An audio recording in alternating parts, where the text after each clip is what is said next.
It's a good weekend to be a Sydney Swans supporter. We've just knocked off the reigning premiers Collingwood and now sit atop of the ladder 2-0. We've beaten two top four teams last year.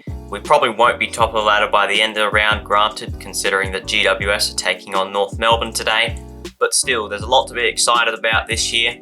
So I'm back this week with the 5 key takeaways for the Swans. I did this last round. I'm going to try and do it as often as I can, though I can't guarantee that I'm going to be able to do it every single round. That being said, let's just get straight into the 5 things that I took away from the Friday night matchup against Collingwood. Number 1, the Swans' play style is bold and exciting. I made this point last week that I liked our ball movement from backline to the forward line, and I think that we did it even better this week. Last week it was fairly sweaty and humid, so there was some mistakes when we were trying to cut through lines and change the angle and just general skill errors. However, there wasn't any of that this week, and we were able to really take advantage of that because we looked even smoother when transitioning the ball from defence to forward. We were able to cut through Collingwood's defensive system multiple times. There was quite a number of occasions where we were able to really open up the forward line, allow for Logan McDonald and Joel Amati to have lots of space to work into. Logan McDonald kicked about 3 goals out the back in the goal square. So it's clear to see that our game style was able to match it with the reigning premiers. So watching Sydney games going forward in 2024 is going to be fun if we continue to win and keep moving the ball with speed and boldness, because what we've showed in the last 2 rounds is very good signs going forward. Number 2, Chad Warner is set to contend for the Brownlow medal this year. Chad Warner was definitely the best on ground on Friday night. He may not have had as many disposals as, say, Nick Dacos and Errol Goulden, but I think he had by far the most impact of any player on ground. With those 27 disposals, he did manage the 3 goals as well, but his ability to break the game open with his run and carry and darting right foot kick was on display for everyone, and I think that he could be a real contender for the Brownlow medal this year. He played very well in the opening round as well, and I think that this is going to be a real big breakout year for Chad Warner. Arguably, he had a breakout season a couple of years ago, but I definitely think that an All-Australian is coming his way, and maybe a top 5 finish in the Brownlow medal is on the cards as well. Number 3, Isaac Heaney is proving himself as a full-time midfielder. Another player that really impressed me against Collingwood was Isaac Heaney. Again, he was fantastic, kicked a couple of goals, got close to 30 disposals, and was also a bit of a marking presence when he did go up forward in stages. He never actually played as a forward, but he did drift inside 50 and clunked a couple of nice marks and kicked a couple of goals.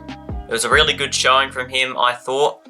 He played exceptionally last week as well, kicked the goal and 26 disposals, but he played even better this week, and if he continues this form, then he is going to be one of the best midfielders in the comp. Number 4, Tom McCartan is rock solid in defence. So I've talked about the midfielders and the connection they have had with the forward line and our transition, but I haven't given any love to the defenders, so it's about time I did that. Tom McCartan was brilliant on Friday night. I think he started off this season very well, played pretty good in the opening round, and also I think was Sydney's best player in the elimination final loss last year.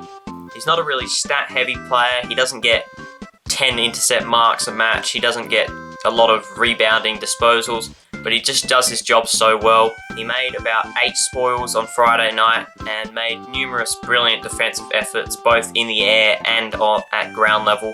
Like, for example, when he had to chase down Ash Johnson on the boundary line to stop them from scoring what seemed like a certain goal. I just think he was fantastic on Friday night, and I hope he can continue his form going forward. Finally, number 5, the start of our season is set up perfectly. Upon winning the first 2 matches of our season, we managed to get through 2 of the tougher opponents according to last year's ladder, and now we are perfectly set up to get off to a fantastic start to the year. Our next three opponents are Sydney at the SCG, Richmond at the MCG, and West Coast in Adelaide. We've seen already that Richmond probably aren't going to be the greatest side, and they do have some injury concerns right now, so I'm confident in winning that matchup. Essendon are playing Hawthorn right now as I record this, and it is a pretty tight tussle there. However, I'm not expecting them to be a final side this year. I could be wrong on that one, so we'll have to wait and see. And then West Coast obviously won the wooden spoon last year, and I can't really see them improving a whole lot. So we have the potential in the next 3 weeks to really set our season up, go 5-0. Then we have the task of playing Gold Coast at the SCG. That could be a bit of a tougher opponent, but I still think that that is very much a winnable game. And then after that, it is Hawthorn.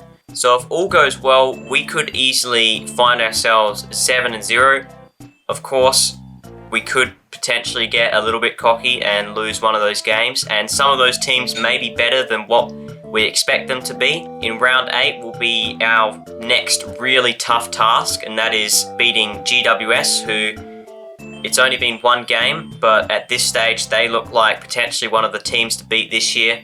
So that'll be a great match, hopefully. But until then, I'm confident that we can get at least 5 or 6 wins in those first 7 games.